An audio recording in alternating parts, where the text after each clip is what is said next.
আসসালামু আলাইকুম।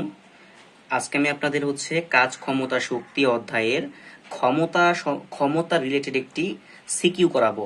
অনেকের প্রশ্ন থাকতে পারে, ভাইয়া ক্ষমতা থেকে কিরকম প্রশ্ন আসতে পারে, ঠিক না? তো ক্ষমতা রিলেটেড একটি সৃজনশীল করাবো, এটা খুবই ইম্পর্টেন্ট। তো এটা ঢাকা বোর্ড 2016, এই সৃজনশীলটা সলভ করাবো। দেখেন কি বলছে এখানে, একটি 1.5 এসপি ক্ষমতার ইঞ্জিন দ্বারা 20 মিটার উচ্চতায় অবস্থিত 2000 লিটার ধারণ ক্ষমতা সম্পন্ন ট্যাঙ্কে 30 মিনিট পূর্ণ করতে পারে। 2 এইচপি ক্ষমতার একটি ইঞ্জিন দ্বারা 3000 কেজি ইট ওই উচ্চতায় 25 মিনিটে তুলতে পারে। অর্থাৎ এখানে দুটি ক্ষমতা সম্পূর্ণ একটি ইঞ্জিনের কথা বলছে। প্রথম ইঞ্জিনটা আপনার 1.5 এসপি ক্ষমতার এবং এটি 20 মিটার উচ্চতায় অবস্থিত 2000 লিটার ধারণ ক্ষমতা সম্পূর্ণ ট্যাঙ্ক 30 মিনিটে পূর্ণ করতে পারে। এটি প্রথম ট্যাঙ্কের কাজ। এবং দ্বিতীয় ট্যাঙ্ক কি করে দেখেন, দ্বিতীয় ট্যাঙ্কটি 2 এইচপি ক্ষমতার একটি ইঞ্জিন দ্বারা 3000 কেজি ইট ওই উচ্চতায় 25 মিনিট তুলতে পারে। অর্থাৎ দুইটা ইঞ্জিন, দুই ক্ষমতা বিশিষ্ট, ঠিক আছে। এখন চলেন দেখি গ নাম্বার কি বলছে এখানে। গ নাম্বারটা বলছে প্রথম ইঞ্জিন দ্বারা কৃতকাজ নির্ণয় করো। এখন কৃতকাজের একটা সূত্র আমি আপনাদের প্রথম ক্লাসে লিখে দিয়েছিলাম, ওটা কি মনে আছে? কৃতকাজের সূত্র কি আমরা জানি, দেখেন আমরা জানি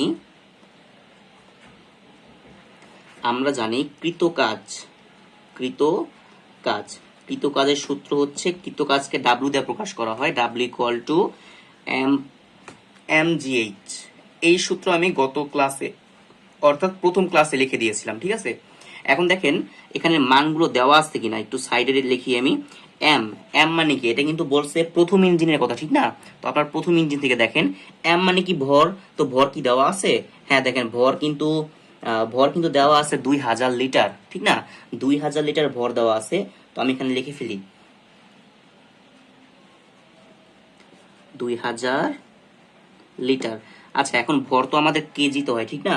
তো লিটার আর কেজির মধ্যে তফাৎ আছে? কোনো তফাৎ নাই, 2000 কেজি।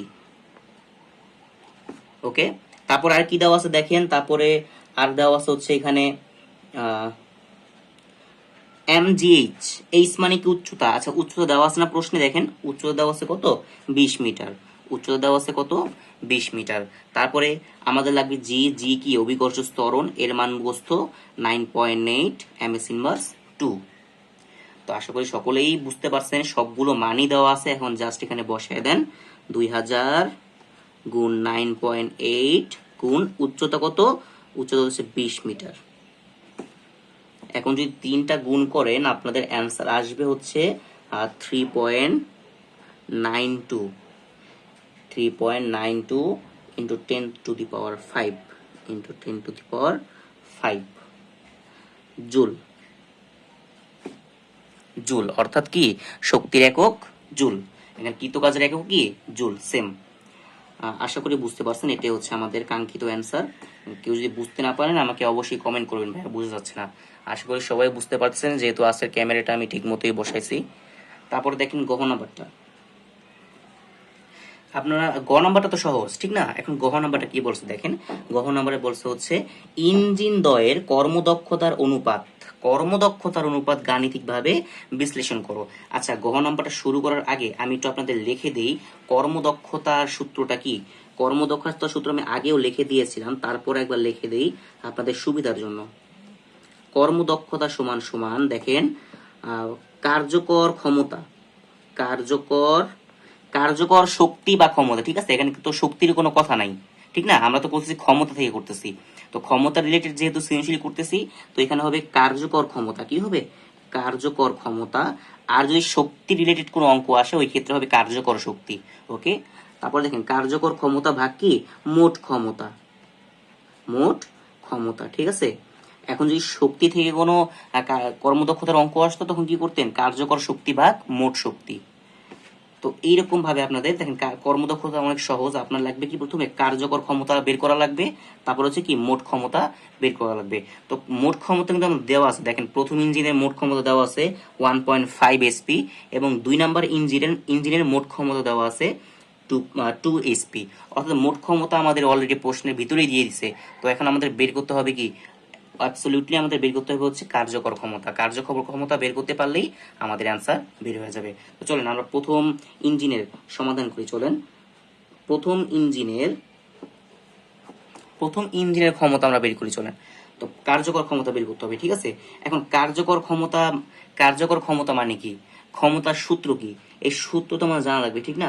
ক্ষমতার সূত্র কি, P equal to M G H by T. এই সূত্র আপনারা সকলেই জানেন না। এই সূত্রটা, এটা হচ্ছে কি ক্ষমতার সূত্র, ক্ষমতা পি দিয়ে প্রকাশ করে, M G H by T. এটা হচ্ছে কার্যকর ক্ষমতার সূত্র। তো লিখে ফেলি, প্রথম ইঞ্জিনের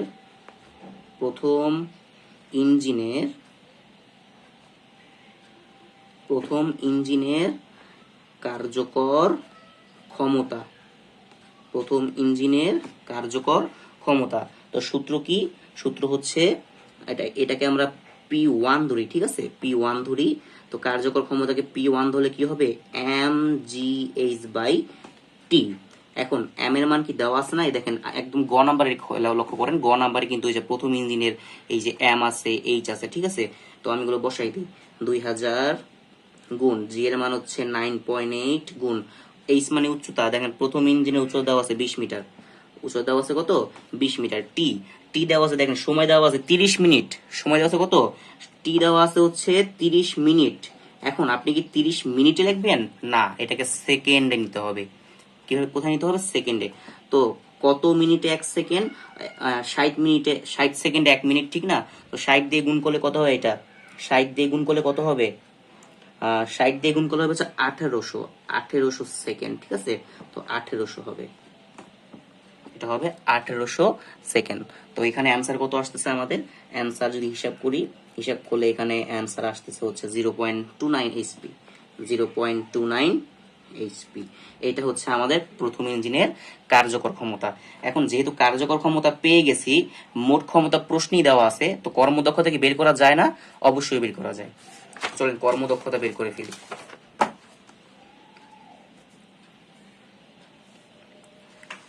কর্মদক্ষতা, প্রথম ইঞ্জিনের কর্মদক্ষতা,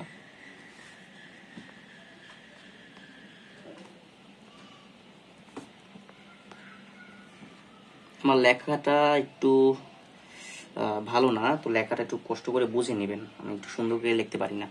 আচ্ছা দেখেন, প্রথম ইঞ্জিনের কর্মদক্ষতা প্রকাশ করা হয় ইটা দিয়ে।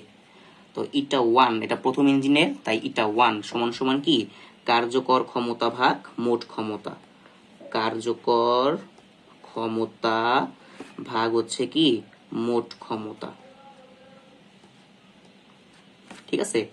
এখন কার্যকর ক্ষমতা একটু আগে না বের করলেন, কত, 0.29 এসপি, 0.29 এসপি। আর মোট ক্ষমতা প্রশ্নই দেওয়া আছে, দেখেন 1.5 এসপি, 1.5।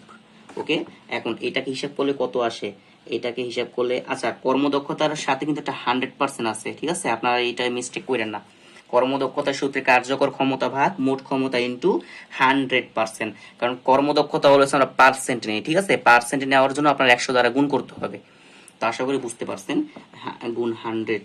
তো এটা হিসাব করলে কত আসে, হিসাব করলে আসে হচ্ছে 19.33%, 19.33%। তো আমরা প্রথম ইঞ্জিনের কর্মদক্ষতা বের করে ফেলছি। এই সেম নিয়মে আপনি দ্বিতীয় ইঞ্জিনের কর্মদক্ষতা বের করবেন, এই সেম নিয়মে কি করবেন, দ্বিতীয় ইঞ্জিনের কর্মদক্ষতা বের করবেন। তো এইখানে দ্বিতীয় ইঞ্জিনের কার্যকর ক্ষমতা দেওয়া নাই, তো আপনার দ্বিতীয় ইঞ্জিনের কার্যকর ক্ষমতা বের করতে হবে, ঠিক আছে। তো দ্বিতীয় ইঞ্জিনের কার্যকর ক্ষমতা, দ্বিতীয়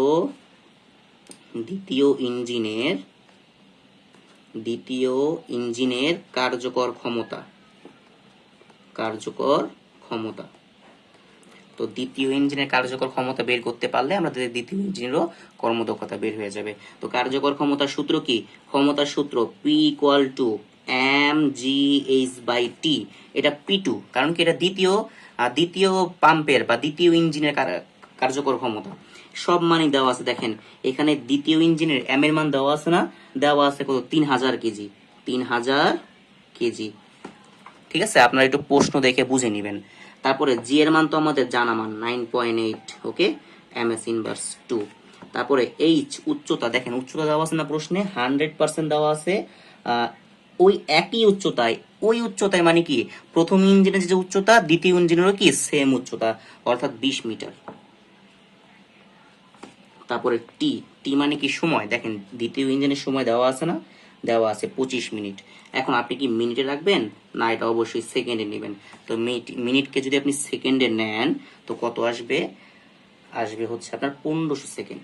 কত আসবে, 1500 সেকেন্ড। আপনারা তো মিনিট থেকে সেকেন্ড নিতে পারেন ঠিক না, এটা অবশ্যই পারেন। তো মানগুলো বসাই দিয়ে চলেন। এম এর মান হচ্ছে 3000 গুণ 9.8 গুণ 20, সেকেন্ড হচ্ছে কত, 1500 সেকেন্ড।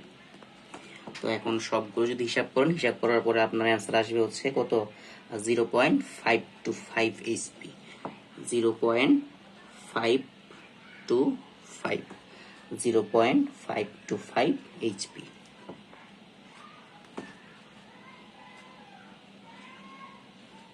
আশা করি এটা বুঝতে পারছেন। এখন কি, এখন বের করবেন হচ্ছে সুতরাং কর্মদক্ষতা। কি বের করবেন, কর্মদক্ষতা।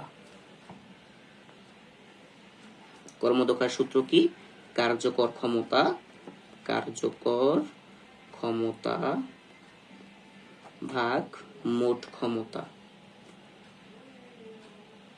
ভাগ মোট ক্ষমতা ইন্টু 100%, ঠিক না?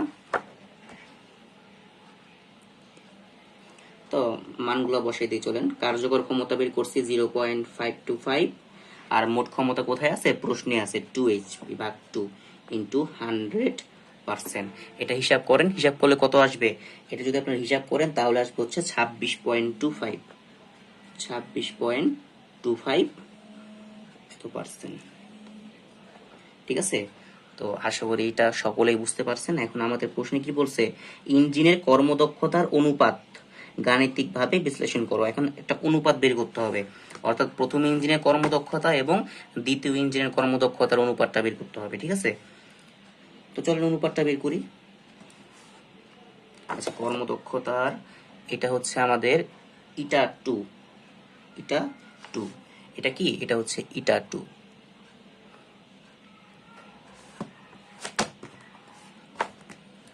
এবার সুতরাং অনুপাত, যেহেতু অনুপাত বের করতে বলছে তাই আমাদের অনুপাত বের করতে হবে না। তো অনুপাত কিভাবে বের করে, অনুপাত বের করে হচ্ছে ইটা 1 মানে কর্মদক্ষতা 1 ভাগ ইটা 2 মানে কর্মদক্ষতা 2। তো ইটা 1 কত বের হয়েছিল, 19.33%, ঠিক না? আর ইটা 2 অর্থাৎ দ্বিতীয় ইঞ্জিনের কর্মদক্ষতা কত বের হয়েছে, 26.25%। তো এখন এটাকে যদি হিসাব করেন, পার্সেন্ট ভাঙেন, পার্সেন্ট মানে কত, পার্সেন্ট মানে 100 না, তাহলে 19.33 গুণ 100 ভাগ হচ্ছে 26.25 ইন্টু 100, অর্থাৎ এই পার্সেন্টটা আমরা ভাঙলাম, ঠিক আছে? পার্সেন্ট ভাঙলে গুণ 100, এরপর হিসাব করলে কত আসে, দুটা ভাগ করলে আসে 0.736। Answer complete. তো আশা করি সবাই এটা বুঝতে পারছেন। যদি না বুঝে থাকেন আমাকে কমেন্টে জানাবেন, আমি আবারও ভিডিও নিয়ে আসবো, ঠিক আছে? তো আজকের মতো এই পর্যন্তই। সকলে ভালো থাকবেন, সুস্থ থাকবেন। আল্লাহ হাফেজ।